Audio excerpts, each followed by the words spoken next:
Què pot fallar en un espectacle? Sobretot és un repte logístic i la veritat és que tenim molta sort perquè la gent de producció de Flock ho fa molt bé i són els encarregats de que es pugui fer tot. Quin és l'espectacle amb el que has gaudit més, que tu has passat més bé, el que ha sigut més emotiu per tu? A mi m'agrada molt, és el tercer any que hem fet l'espectacle de la Mercè de Barcelona i m'agrada molt perquè cada any hem presentat un espectacle per la ciutat, és a dir, no hem agafat aquest espectacle de catàleg que ja està creat, sinó que hem decidit crear una peça única. Jo no us he vist en directe, però he vist imatges i són, de debò, espectaculars. Penses, com poden fer això? Però se li pot fondre una bombeta o xocar contra un ocell o alguna cosa així?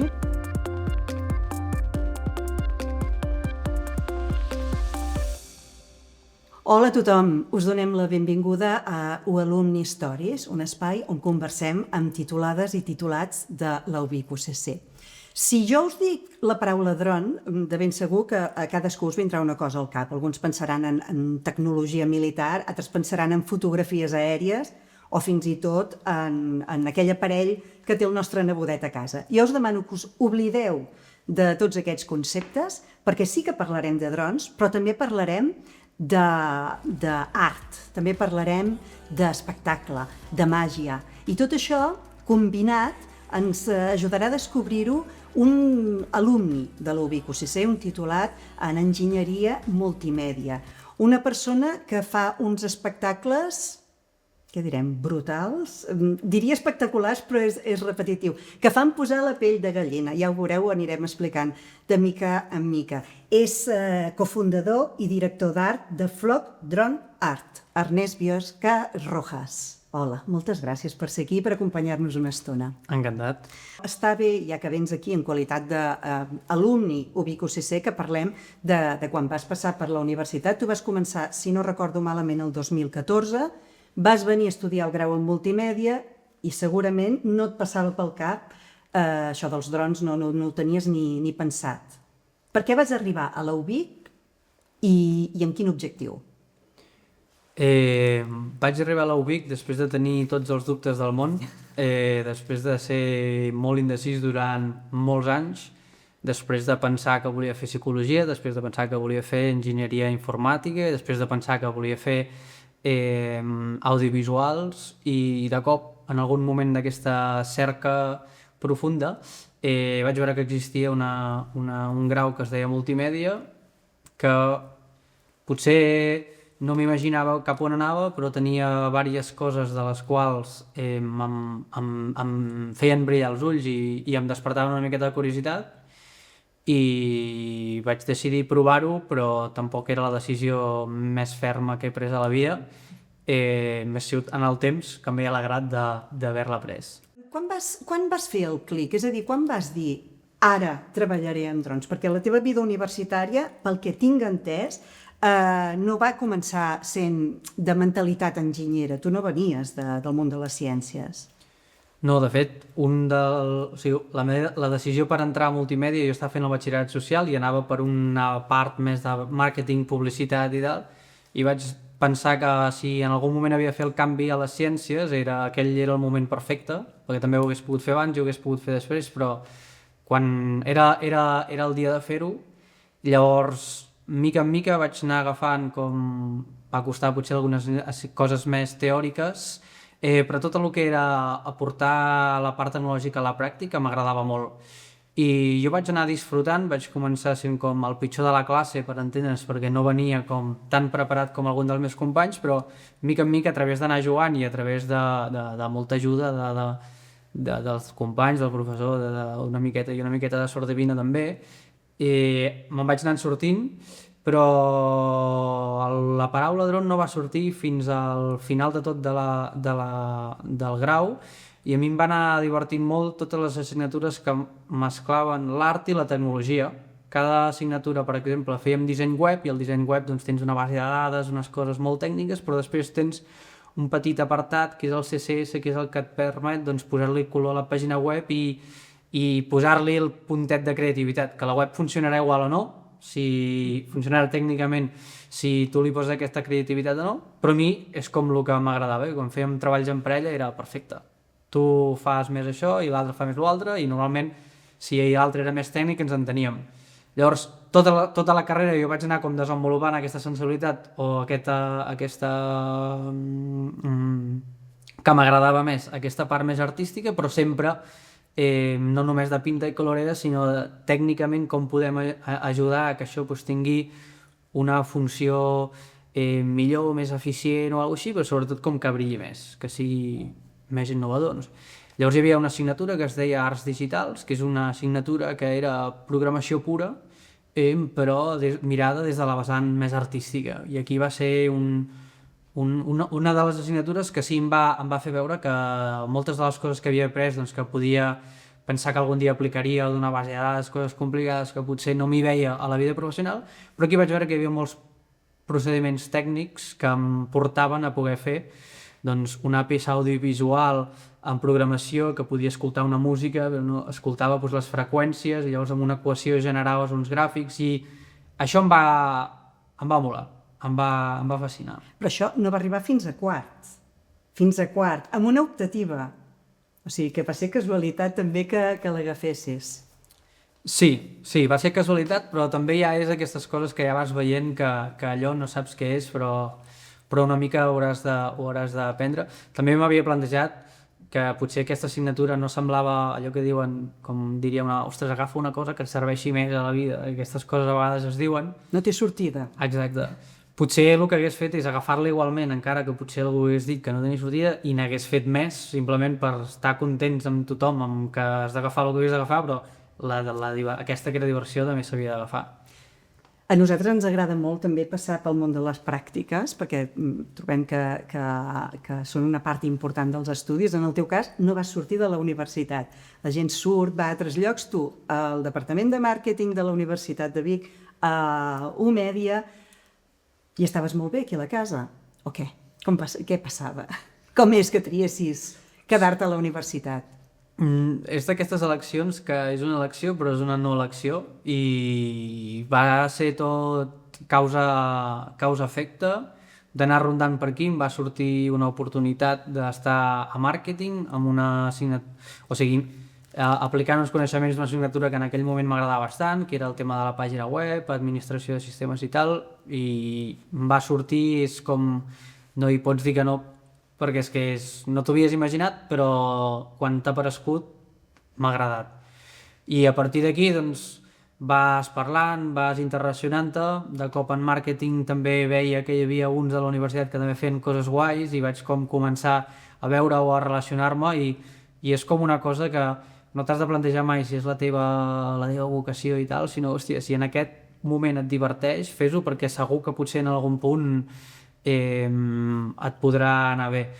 En aquest cas, combinar les pràctiques amb la vida d'estudiant de l'activa, per entendre'ns, doncs no és una tasca fàcil, llavors el que és la feina t'ha d'agradar, perquè si no de seguida tot comença a agafar un pes jo vaig tenir la sort de que em vaig poder deixar una assignatura a partir de segon i això em va permetre com anar una miqueta més tranquil i poder gaudir les dues coses, no haver de fer com per obligació cap de les dues coses. I això és com algo que et fa disfrutar més les dues coses. Et va agradar i realment penses que aquestes pràctiques, encara que facis una cosa totalment diferent, et van servir per el que estàs fent ara? Vas aprendre alguna cosa que hagis pogut posar en pràctica en un futur?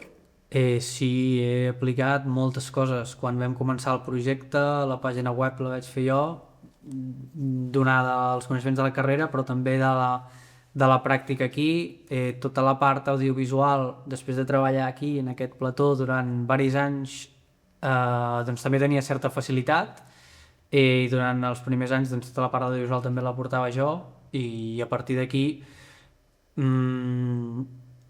poder treballar amb un equip de persones que feu una activitat diferent però el mundillo és el mateix, doncs aquí a la universitat doncs jo vaig poder aprendre com cadascú té una tasca, té una especialització, el treball en equip, però també l'especialització i això doncs és aquí i és a tot arreu i també ho hem aplicat com en el projecte que estem ara. Continuem amb el món de la universitat, acabem el grau en multimèdia i sorgeix una oportunitat, concretament el Catalonia Drone Camp. Què és això? Això va ser un correu que es va rebre a tots els estudiants que va com generar-me moltes preguntes i crec que vaig ser de les úniques persones que devia respondre això que és. I m'ho vaig mirar i era un curs que organitzava la universitat amb un viver d'empreses i tractaven dos temes que m'agradaven molt, que era l'emprenedoria i la part més de creació d'un projecte i la part tecnològica, en aquest cas drons. En aquell moment els drons jo me'ls mirava d'un punt amb curiositat i els havia tocat sobretot per la part audiovisual, però no havia com fet aquest exercici i en aquesta espècie de stage que es va organitzar, que era amb una mentalitat molt anem a crear i aprendre sobre la creació de processos de projectes, però també anem a experimentar i anar aprenent coses tècniques i llavors es va anar coent la idea d'ostres, i si fem una empresa d'espectacles i després tècnicament com, i després però el mercat, què? I anàvem fent doncs, totes les tècniques, un Canvas, un DAFO, totes les maneres aquestes que hi ha del món de l'emprenedoria i entre el que va passar de ser una tonteria el primer dia, ostres, estaria guai fer això, doncs vam acabar el curs i vam dir, doncs ho anirem a provar perquè sona emocionant. Perquè això ho has d'explicar bé, perquè no és una tonteria, o sigui, expliquem-ho bé, jo ho he anat mirant, 150 hores de formació, 20 persones, hi havia espai per 20 persones, veu estar-hi uns quants dies, aquí a Mas Vinyoles, a Sant Pere de Torelló. Això va ser a Sant Pere de Torelló, hi ha un hub que es dediquen a crear empreses, però també és un cowork que està enmig de la naturalesa i allà era un curs d'un mes on matí i tarda feies activitats de les dues temàtiques, emprenedoria i el món del dron. M'invento, fèiem des de meteorologia aplicada al sector del dron i després doncs, anàlisis de mercat, de veure, o potser era més una idea, com la pots arribar a transformar perquè sigui un projecte més o menys viable. I tu coneixies la gent que hi havia allà? Éreu 20 persones? Hi anaves sol o hi anaves amb algun company? Allà era sorpresa. De fet, jo era el més jove i... Quants anys tenies? Hauríem de fer càlculs, però uns 22, 23, poder. 23. Jo no tenia ni cotxe ni carnet, estava aquí vivint a Vic i mira, vaig preguntar a l'organització si hi havia algú de Vic i hi havia un altre noi que es deia Eloi, que ens vam fer molt amics i ell sí tenia cotxe i realment la casualitat que jo vaig poder assistir aquí a base de preguntar i això i d'aquesta innocència de que a vegades si les coses és millor no saber com què seran perquè així vas, que a vegades si ho saps doncs tu penses. En aquest cas no m'ho vaig pensar i vaig encertar perquè la veritat és que va ser doncs d'allà vam sortir 3 persones com amb aquesta idea, un de la part més dels espectacles, un de la part més tècnica i després s'hi va sumar les persones que organitzaven el curs, que són experts o tenien expertesa en la creació d'empreses i llavors amb aquest com caldo de cultiu, amb un barret diferent, doncs vam decidir començar el projecte. És a dir, éreu 3 potes d'una cadira, molt ben compenetrades, us veu ben trobar, però tu no coneixies aquests 2 companys, els vas conèixer a Mas Vinyoles. Ens vam conèixer allà, correcte. I veu decidir fer una empresa junts? Veu dir, ara crearem aquí una cosa que només s'ha vist a la Xina de moment i aquí no se sap pràcticament ni què són els espectacles de drons. Explicat així sembla una miqueta raro, però... Ho és? Sí. Ho és. Perquè tu quan explicaves a la família, als amics, ara em posaré a fer una empresa, suposo que invertiràs diners, perquè sona una cosa que costa diners, una inversió, i ho faré amb gent que no conec de res. Faré una cosa que ja veureu que serà la bomba. Què et deien? Et feien tirar enrere? No, enrere no, perquè també era quan veus una cosa clara, la gent que t'ajuda l'escoltes, la gent que no escoltes com quines creus que és la seva por, però després les compares si tu també la tens o és la seva por. Nosaltres vam sortir d'allà, ens vam fer samarretes del projecte i quan vam acabar aquest curs va ser com el moment de decidir si allò havia estat una activitat del curs o no. Van passar unes setmanes i uns mesos on anàvem cadascú mirant la viabilitat per la seva part, ja com si no fos un exercici, com si fos algo real, i en algun moment ens vam trobar i vam dir, ostres, a mi m'agradaria explorar-ho, tothom va dir que sí, i llavors vam dir, pues sí, el primer pas ja és el de fotre-hi alguna de calés per poder fer els primers passos, però també com que ha sigut com tan regular, o jo ho he vist com la línia temporal ha estat cada vegada anar fent el pas proper, si el dia que fèiem el primer pas, que pensàvem quin era el nom del projecte, perquè ens agradava referir-nos a això que estàvem creant com a algo, si aquell dia també haguéssim hagut de triar si 4 anys després fèiem una cosa o una altra, evidentment no. Això es tracta com de pas a pas i en qualsevol moment doncs, anàvem veient si anàvem bé o no de direcció, de pressupostos, de mercat, d'encaix, de visió, doncs tot això doncs, vam tenir la sort que hi havia molta comunicació i vam generar molta implicació i això va doncs, anar fent que cada pas fos en ferm. Heu començat el primer esgraó, heu anat pujant, heu crescut exponencialment, d'això també n'anirem parlant, que neix Flock Drone Art, que Flock, ho he vist per molts llocs i està bé dir-ho, és bandada d'ocells, és això, molt bé, i això devia ser 2019 i arriba la pandèmia. I què? Ja estàveu allà en projectes, del primer projecte preparat i confinament. Nosaltres teníem un espectacle venut, em sembla que era al març o així, just després de que ens tanquessin ja ho teníem tot preparat, era un espectacle amb 50 drons, d'uns drons que havíem comprat en un proveïdor, ja havíem fet, per entendre'ns, la nostra aposta i ara ja tocava com agafar la recompensa.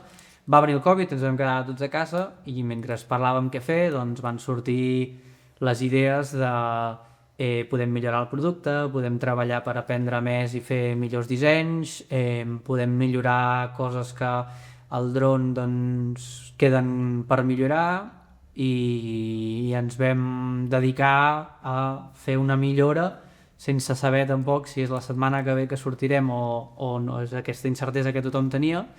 I llavors doncs, una de les coses que vam fer importants va ser desenvolupar el nostre propi dron. Vam partir de la base dels drons que ja teníem, però vam aplicar una sèrie de millores, doncs, que la llum brillés més, que tingués més autonomia, arreglar fallos, però sobretot que fos fet nostre, perquè qualsevol, bueno, si ho fas a casa doncs saps de què has de patir, però a part si ho has de millorar ja saps d'on parteixes. Després vam crear eines digitals per millorar la creació dels espectacles, doncs com poder treballar més ràpid, com poder generar idees, i quan es va acabar una miqueta la pandèmia ens va costar una miqueta doncs, trobar els primers esdeveniments que vam fer espectacles doncs, on la gent anava amb mascaretes i aquestes coses, però sobretot va ser difícil trobar gent que estigués organitzant esdeveniments perquè el nostre abans del Covid havíem pres la decisió que ens volíem enfocar a espectacles outdoor, que vol dir a l'exterior, i havíem dit que els d'interior els deixàvem per al futur. Doncs mira, això potser ens va salvar una miqueta perquè es va obrir abans l'exterior que l'interior, pures casualitats d'aquestes que si ho haguéssim fet al revés, durant el Covid el que haguéssim hagut de fer és girar la truita i remar cap a l'altra banda. I com va ser el primer espectacle? O quan va ser? El recordes especialment, amb carinyo, o el tens oblidat? No, aquestes coses no s'obliden. Doncs va, explica'ns-ho. El primer espectacle en públic va ser a Freixenet de Riner, que és un municipi de la comarca de Girona, que és on nosaltres teníem el camp de proves. Un dels fundadors que ens va deixar, es va morir quan ja portàvem 2 o 3 anys de la creació de Flock, doncs ell era d'allà i les proves les fèiem en aquell poble. Per tant, per entendre'ns, ja dit per la gent del poble ja érem els dels drons. Llavors, com que ells ens havien molestat tant i picat tant la curiositat, doncs vam fer un espectacle per la seva festa major. A partir d'aquí ja vam fer el primer espectacle de Nadal a la ciutat de Manresa, després vam estar de Lloret, de Sant Feliu, i ja de seguida ja vam vam començar a calmar, com entre cometes, les pors que hi havia, sobretot per la part d'una persona que organitza un esdeveniment, en un moment de post-Covid, en un moment on la tecnologia doncs, no es podia demostrar que era superfiable. Llavors totes aquestes coses vam trobar la manera de poder anar esquivant pas a pas fins ara, que ara ens hem com recuperat Ara, post-pandèmia. mare de Déu, si us heu recuperat.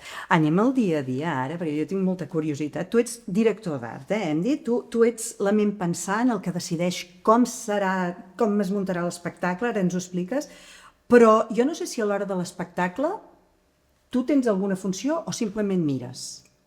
Jo normalment vaig a molestar.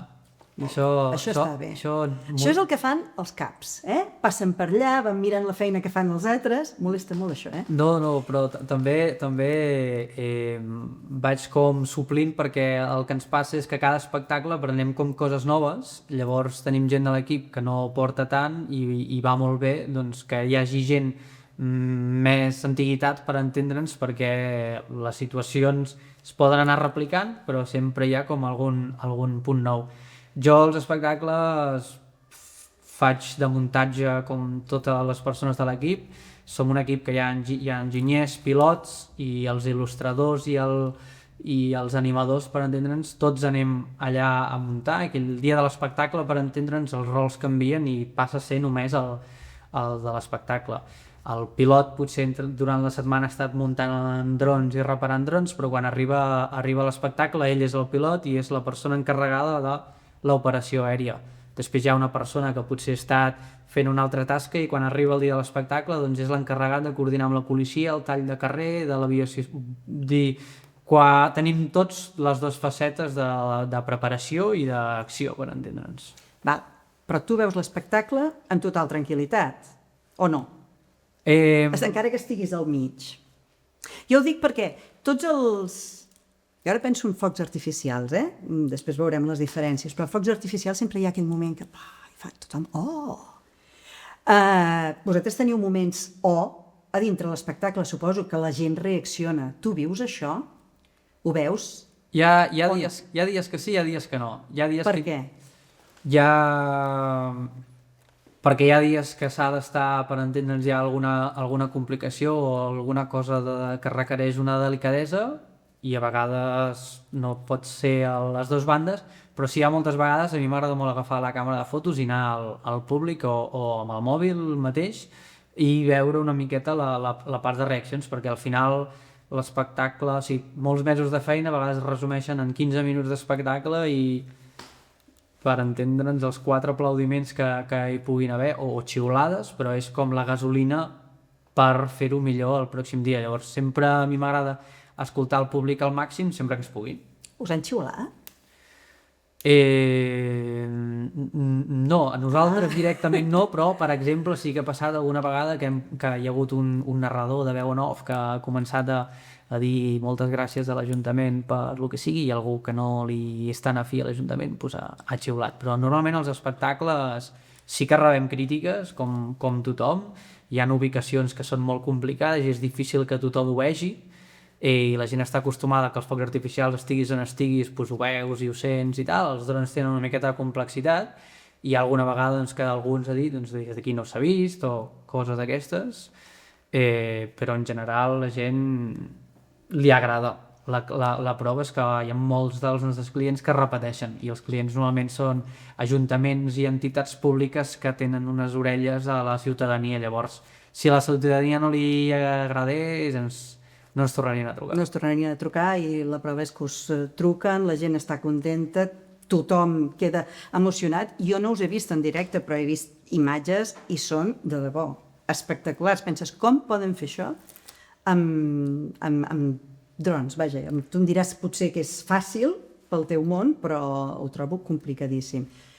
Què pot fallar en un espectacle de drons? És a dir, entenc que un sol dron no pot sortir de l'eixam, que en dieu vosaltres, però se li pot fondre una bombeta o xocar contra un ocell o alguna cosa així? Tot pot passar, sempre tot pot passar, però nosaltres la part legal d'un vol d'eixam és una operació aèria i les operacions aèries estan regulades per l'Agència Civil Espanyola i aquí a les operacions aèries sempre hi ha, és com una ceba, sempre hi ha, si tens un problema hi ha d'haver una mesura que t'ho pari. Si aquesta mesura falleix, que és un doble fallo, hi ha una tercera mesura que t'ho ha de mitigar. I si torna, saps? I està ple de capes, de manera que el conjunt és molt sòlid. Què podria passar? Que un dron no tingués la bateria exactament que al 100% hi ha algun fallo? Doncs aquest dron es pot tornar a casa. Que justament aquest dia el pilot està mirant cap a una altra banda perquè hi ha hagut un altre problema, doncs aquest dron torna a la que arriba un moment, torna sol allà on ha aterrat. Que no ho sé, que salta la llum del control, tenim un SAI que fa que no salti, que aquest SAI també falla, hi ha les bateries dels ordinadors, que les bateries dels ordinadors no sé què, no passa res perquè tots els drons estan preparats perquè si nosaltres marxéssim mentre estan volant, ells acabarien l'espectacle i tornarien al seu lloc. Com un pilot automàtic. Exacte, com un pilot automàtic. Sí, en aquest cas intentem que, a part de que tot estigui duplicat, és que tot estigui revisat per diverses persones, diversos processos, per això ja és la nostra manera de fer, intervenen diversos perfils amb diverses eines i en principi moltes coses poden fallar perquè jugues amb errors humans, jugues amb errors de components, jugues amb errors de meteorologia, però la gràcia és que hi hagi una doble, triple, 4 capa de seguretat per totes les cosetes que puguin passar. Ara parlaves de permisos. Veu començar, éreu pioners a Catalunya, això, ja ho hem dit, era una empresa com una miqueta loteria, a veure què passa. Ser pioners és fantàstic, però suposo que també ho veu pagar, per exemple, en tema de permisos. No deu ser habitual anar a demanar un permís per fer volar 50 drons o tenir un programa per poder crear una imatge en 3 dimensions, que és el que fas tu. Ser pioner, jo diria que és divertit, no sé si és el millor perquè tu jugues a planar-li el camí als altres. A vegades anar amb el camí pla també està bé, però no és tan divertit. Nosaltres de permisos vam tenir un procés molt llarg, va durar més d'un any i mig, és a dir, nosaltres vam estar més d'un any i mig amb els drons parats perquè no podíem tenir el permís, perquè bàsicament l'aviació no estava preparada, perquè nosaltres volíem volar de nit i no podies volar drons de nit, volíem volar molts drons un sol ordinador i només estava permès un dron, un pilot, nosaltres no, molts drons, un ordinador, simplement no hi havia un lloc on tu poguessis demanar permís perquè això ni es contemplava. I després a part volíem volar a prop de la gent o en ciutats i tal, que és ja la tercera cosa que no es podia. És a dir, nosaltres ens estàvem davant per entendre'ns d'un repte a tots els nivells, no hi havia com cap cosa que ens anés a favor. Llavors això va ser un procés on vam aprendre molt, es va obrir un procediment i tal, i vam ser els primers a l'estat espanyol en tenir l'autorització per fer un espectacle de llums. I teníeu 50 drons quan veu sortir, i ara quants en teniu? Correcte. Ara tenim 1.000 drons. Vam començar el primer espectacle amb 50 i cada vegada que hem anat, perquè hem anat mica en mica anant augmentant la flota, hem canviat diverses vegades de models de drons, ara ens hem estabilitzat i ara hem arribat a 1.000 i amb 1.000 doncs la complexitat, com cada dron pot arribar a ser un píxel, doncs la complexitat de les històries que podem explicar, dibuixos, el relat... No té res a veure. Clar, perquè una imatge amb 50 píxels, que dius tu, o 50 drons, és una cosa, però amb 500, a partir de 200 suposo que ja és una passada. Per tant, aquí es veuen els detalls, aquestes imatges que es belluguen al cel. Es deu agrair, Sí, que exacte. hi hagi 1.000 drons. Sí, el número de drons també no és exponencial de com més millor perquè hi ha un moment que prima, jo crec, el relat o la il·lustració. Nosaltres intentem posar molta passió i intentar aprendre perquè a vegades fer un espectacle en 50 drons el que ens ha passat és que cada punt que poses li dones molt de pes, m'invento, has de fer una cara, doncs ostres, si amb dos drons pots fer 2 ulls, no en gastaràs 4, perquè després necessites fer el perfil i llavors això és bonic perquè quan has dibuixat una figura que no et pensaves que en 50 punts podies arribar a dibuixar, quan ja tens 200 ja Fàcil. continues amb aquesta precisió que tenies, però amb el doble de recursos. A vegades ens ha passat, doncs, cada vegada que entra una persona a l'equip artístic i no ha fet un espectacle amb pocs drons, es veu, es nota, la seva eficiència no està entrenada, llavors està bé començar amb pocs drons com per poder agafar aquesta eficiència, aquest detallisme, a veure on has de posar l'atenció, perquè un cop ja fas un dibuix amb 1000 la gràcia i tot continua sent important, però si no has jugat una miqueta a la batalla on li dones importància, doncs es nota. Has de començar per sota, sempre per aprendre bé. Però explica'm, ara jo sóc un ajuntament, imagina't que sóc un ajuntament, pico a la vostra porta, pico a Floc Dronart, i us dic que vull fer un espectacle. Us porto una idea jo o me la doneu vosaltres? Per començar. El brief és completament diferent en tots els casos. Nosaltres ens agrada molt que vingui la gent amb una idea. En aquest cas, un ajuntament, a vegades hem fet inauguracions d'un edifici o el que sigui d'un ajuntament i llavors expliquem una història d'aquell edifici. Però tenim una sèrie d'espectacles que en diem de catàleg, que són ja uns espectacles que estan fets, que tenen una història, unes il·lustracions, una música, un ritme, un missatge, una història, i això ja és un paquet. Llavors, això és com un circ per a nena, no? Tenen el seu espectacle i poden anar rondant perquè ja tenen la seva pròpia pel·lícula. Llavors aquí el que juguem també és a les últimes figures, les deixem a escollir al client o a l'Ajuntament per poder buscar aquesta interacció que ens agrada amb el lloc, amb l'indret, amb la data, amb el motiu de l'esdeveniment, perquè això crea una interacció diferent amb el públic, no? Llavors, quan et diuen farem aquesta cosa concreta, agafa l'Ernest Biosca i dissenya, crea... Nosaltres ho coordinem tot amb l'equip artístic, tenim project managers, tenim il·lustradors i tenim animadors, llavors es tracta de fer una reunió amb el client on nosaltres preguntem quines són les seves intencions, què volen destacar, hi ha hagut alguna vegada que hem posat un sponsor, una data, llavors se li pregunta, un cop es té aquesta informació es dibuixa amb puntets, per entendre'ns, amb puntillisme que representen els drons.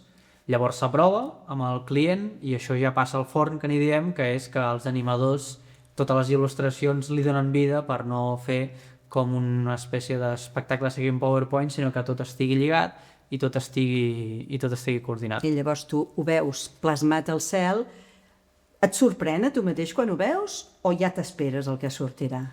Sempre sorprèn, perquè estàs acostumat, és igual el gran que tinguis la pantalla de l'ordinador, que sempre ho veus amb una resolució i el cel, el que tu has vist que fa 2 pams, el cel fa 200 metres i sempre, i volis o no volis també és diferent. Ens hem trobat que hi ha molts ciutats o llocs on fem espectacles que és a sobre del mar. I a sobre del mar és un lloc molt bonic perquè la gent es pot posar a la platja, és un lloc molt obert, i per posar una obra al cel doncs és un indret que ens agrada molt, també perquè el mar té com aquest soroll com envolvent que et fa com concentrar en l'espectacle, però el mar també fa de mirall i tot el que tu posis de llum el públic ho veu reflectit en el mar i llavors fa que l'escenari sigui més gran. Uau, és espectacular el que llavors, expliques. Depèn del lloc, sí que influeix. Molt bé, molt bé. Heu fet espectacles que són una passada, heu fet inauguracions, especialment la de la Copa Amèrica, heu estat a diferents ciutats, esteu creixent cada vegada més. Quin és l'espectacle amb el que has gaudit més, que t'ho has passat més bé, el que ha sigut més emotiu per tu?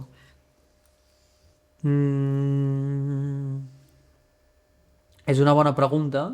A mi m'agrada molt, és el tercer any que hem fet l'espectacle de la Mercè de Barcelona i m'agrada molt perquè cada any hem presentat un espectacle per la ciutat, és a dir, no hem agafat aquest espectacle de catàleg que ja està creat, sinó que hem decidit crear una peça única, volàtil completament perquè es vol aquell dia i aquella hora i després ja mai més, queden els vídeos i tot això, però...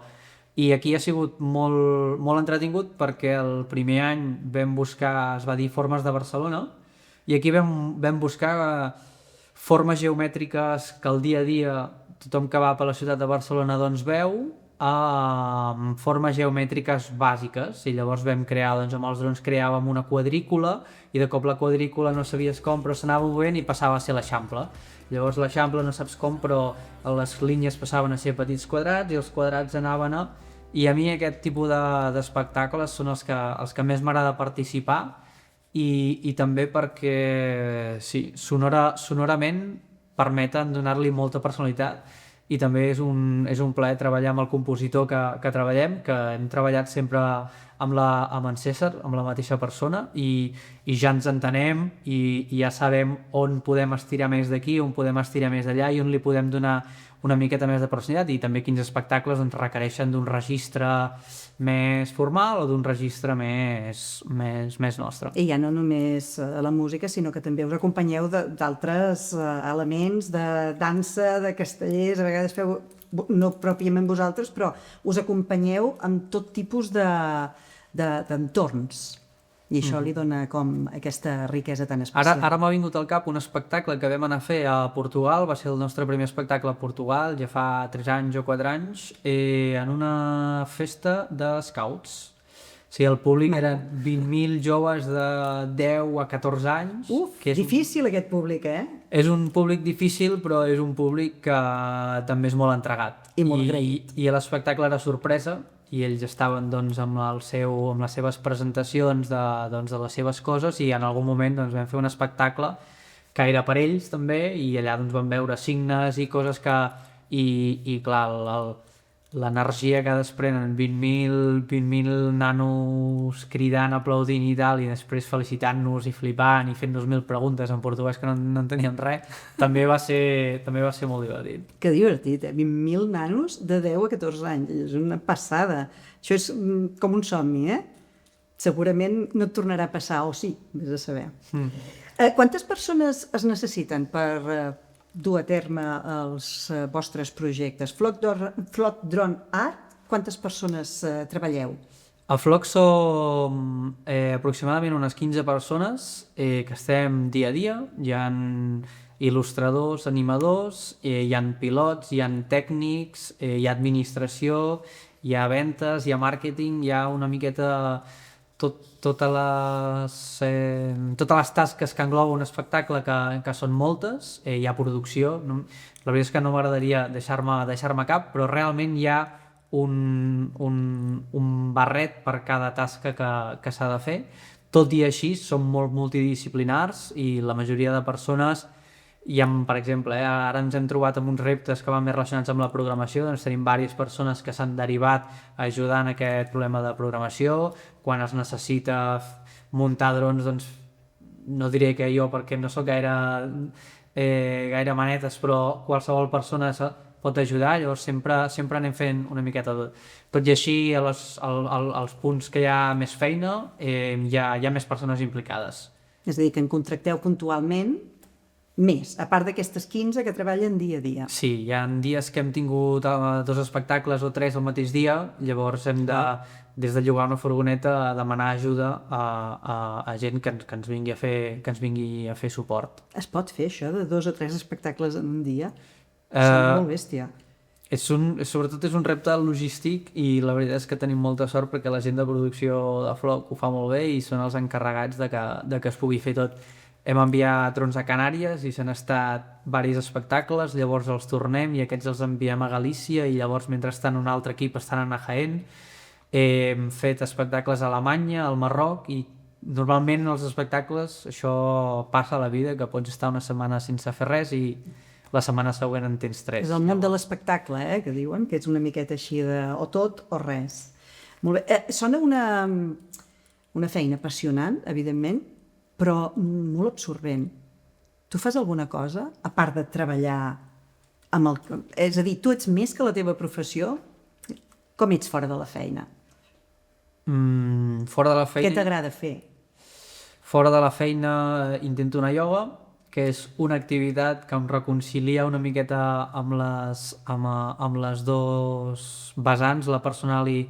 però sí, és una professió que és una miqueta entregada. Pel tema d'espectacles, doncs perquè a vegades has d'anar aquí o allà, però això la veritat és que es disfruta bastant. També jo, si hi ha la possibilitat, intento anar-hi uns dies abans o uns dies després per agafar-me doncs, aquell cap de setmana lliure i poder doncs, visitar la zona que fem l'espectacle per un tema d'interès, però sí, és una miqueta absorbent. Jo abans tenia molts hobbies relacionats amb l'autoaprenentatge i l'ordinador, d'art digital, programació, i després de volcar-hi moltes hores en aquest projecte, doncs ho estic deixant una miqueta i intento doncs, fer esport a l'aire lliure i relacionar-me amb els amics i prioritzar altres coses perquè sí, és una miqueta absorbent el tema de la pantalla. I la fotografia l'has deixat? Sé que t'ho havies fet de fotògraf i t'encantava la fotografia. Sí, he fet inclús alguns encàrrecs després d'acabar la universitat com a autònom, però no he tingut com molt temps de desenvolupar. Sí, he fet alguns projectes de fotografia aèria amb drons i gravació i puntualment quan surt i puc ho faig, però la veritat és que hi ha hagut un procés de trencament entre l'actitud de la universitat, que volia fer absolutament tot i no volia que se m'escapés res, a un punt més realista el dia té aquestes hores i tu n'hi voldries dedicar a la productivitat aquestes, doncs has de començar a dir que no en alguna cosa. Jo abans havia sigut professor aquí a la universitat, havia impartit una assignatura i m'agradava molt perquè era com girar la truita, posar-me en una posició que no m'esperava i jo aprenia més que els alumnes i era molt guai, però hi ha un moment que les hores no et donen i hi ha alguna cosa que has de deixar. Per tant, en aquest sentit has evolucionat molt des de que vas acabar el grau fins que hem arribat ara, uns quants anys més tard. Això està bé. Per anar acabant, et demanaré, pregunta difícil, que em diguis un llibre que et defineixi o que t'agradi, una cançó i una pel·lícula. Et faig pensar. A veure, una pel·lícula segurament ho hauria de pensar molt, però és d'aquelles coses que ja m'han vingut en el cap. I és una pel·lícula que he vist un cop i potser ara si la tornés a veure seria una altra cosa, però me'n recordo que em van quedar moltes coses. La pel·li de V de Vendetta és una pel·lícula que et fa veure que no has de ser molt... Pot ser una miqueta dissident, hi ha molts camins i això ho vaig veure en un moment que era molt jove i estava com en un moment i vaig veure que no, potser és una pel·lícula molt de revolució política, però em va agradar molt molts conceptes que he pogut anar aplicant. Després m'has demanat un llibre. Un llibre, sí. La veritat és que no sóc el gran lector, però sí que he tingut algunes lectures que m'han ajudat molt en moments de la vida a descobrir coses, facetes i gent, he llegit biografies i coses així, i la que més m'ha agradat és un llibre que hi ha el pare d'un amic que un dia ens vam creuar i em va dir t'has de llegir aquest llibre. I sí, havíem parlat una miqueta de que era floc i tal, però no em va dir ni el per què i doncs me'l vaig llegir, si li havia de... Clar, li havies de tornar el feedback. I la veritat és que és un llibre que es diu Creatividad Sociedad Anónima, S.A., d'Ed Catmull, que és un dels creadors de Pixar, que és un estudi d'animació que jo no sóc molt friqui, però sí és veritat que la pel·lícula de Toy Story doncs, havia marcat una miqueta de la meva infància i més gran l'he tornat a veure i és una proesa tecnològica que té tants anys com jo. I em va agradar molt doncs, aquest llibre perquè explica una miqueta com van partir d'una tecnologia que era la creació de gràfics per computadors, uns computadors que eren una cosa completament diferent a la que tenim ara, però com gent anava desenvolupant una tecnologia i a la que van tenir aquesta tecnologia van veure que amb allò podien explicar una història i es van anar centrant en com podien explicar la història, com ho podien fer maco, mentre anaven desenvolupant tecnologia i va ser com un procés que després en Floc, com l'hem anat seguint, que és, ostres, anem a crear, o sigui, la voluntat de que la tecnologia ajudi a fer quelcom que ajudi o no ajudi o que contribueixi a alguna cosa, però no desenvolupar una tecnologia perquè sí. I aquí està molt bé perquè va explicant com la seva història, la seva evolució, de com creen un invent, com ho presenten en una convenció de gràfics d'allà a Califòrnia, el SIGGRAPH, i com van evolucionant, com ve una empresa, els compra, després s'arruïnen, els venen, ve Steve Jobs, ve el Brad Pitt, i és una història com que de tot el que parlen de la pel·li de Nemo, que va ser la primera pel·lícula que va crear Brad Pitt, i t'expliquen de lo que sigui, i és molt bonic perquè és això, és l'art i la tecnologia mesclada, i també t'explica, sent sincer, tots els problemes i entrebancs que es té i com els van superant, i també t'explica que no és tot perfecte ni és hora que reluce, sinó que sota de cada cosa que va sortint hi ha 1000 problemes i gent que ha contribuït i ha deixat un munt d'hores per poder fer que allò sortir a la llum. És el llibre perfecte per tu, perquè està relacionat amb... S'ha d'agrair que te'l passessi. T'adones, ara ens diràs la cançó, però t'adones que per tot el que ens has anat explicant, no sé si creus en el destí, però que hi ha moltes coses que passen sense que les busquis, que te les trobes i que et van anant bé? Sí. També és veritat que hi ha un tema de l'actitud de... O sigui, hi ha una cosa que pot estar allà, però si no la consideres una oportunitat, no d'això. Jo potser quan estava mirant això hi havia 3 que eren millors perquè eren o més fàcils o més brillants o el que sigui i no ho vaig veure. Llavors és com una qüestió com d'actitud i també de sort de tenir doncs, que se't vagin sempre presentant coses. D'agafar el tren quan passa. Exacte. La cançó? Ostres, i la cançó potser demanaria el comodín del públic perquè la veritat... Pots no contestar-la, si vols. La veritat que de cançó potser triaria una cançó que es diu d'un espectacle nostre, que és Geometrics, que va ser el primer espectacle que vam treballar des de zero. Em sap greu perquè no està a l'Spotify, és una cosa de creació nostra, però és una cançó molt electrònica, molt marcada i pensada perquè sigui un espectacle molt resultant però molt actual, i és la típica cançó que quan estàs treballant, editant un vídeo que sents 40 cops durant el dia, al vespre et sona i no se't fa cansada. És molt bonica. Ernest, avui hem conegut la teva trajectòria, cada alumni té una trajectòria diferent, al proper episodi en coneixerem un altre. T'agraïm moltíssim que hagis estat aquesta bona estona aquí explicant-nos com és la teva vida, com és el teu dia a dia i la teva experiència a la UBIC UCC. Moltes gràcies. Moltes gràcies a vosaltres.